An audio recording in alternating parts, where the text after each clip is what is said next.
दोस्तों ज़बत की next episode बहुत ही ज्यादा इंटरेस्टिंग होने वाली है, जहां पर हम देखेंगे कि रमला ऑन और आयला में गलत फहमी डाल देती है। जैसे ही आयला को पता चलता है कि रमला घर पर नहीं है और वो उसके घर पर चली जाती है,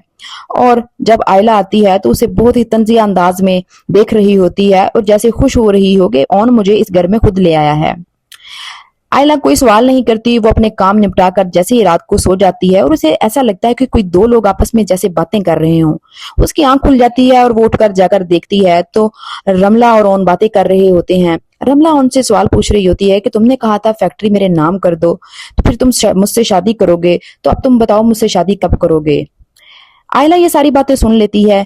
और रमला को भी अंदाजा हो जाता है कि आयला उनकी बातें सुन रही है, तो वो ओन का हाथ पकड़ लेती है और जैसे ही वो आयला को देखती है रोना शुरू कर देती है और आयला से कहती है आयला ओन को समझाओ, मेरे पास तो अब कोई रहने का ठिकाना भी नहीं है, मैं किसके पास जाऊंगी। इसने मुझसे कहा था कि फैक्ट्री मेरे नाम करो फिर मैं तुमसे शादी करूंगा, मैंने फैक्ट्री भी इसके नाम कर दी है, अब ये मुझसे शादी नहीं कर रहा।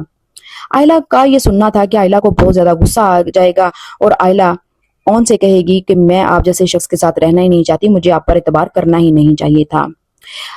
ओन अपनी सफाइयां देता रह जाता है लेकिन आयला किसी बात पर एतबार नहीं करती, लिहाजा ओन रमला को धक्के मारकर घर से निकाल देता है और ओन को पता चलता है कि ये मेरा घर खराब करने में कोई कसर नहीं छोड़ रही। लेकिन आयला अभी भी ओन की किसी बात पर एतबार नहीं कर रही होती क्योंकि उसके दिल में शक बैठ गया है।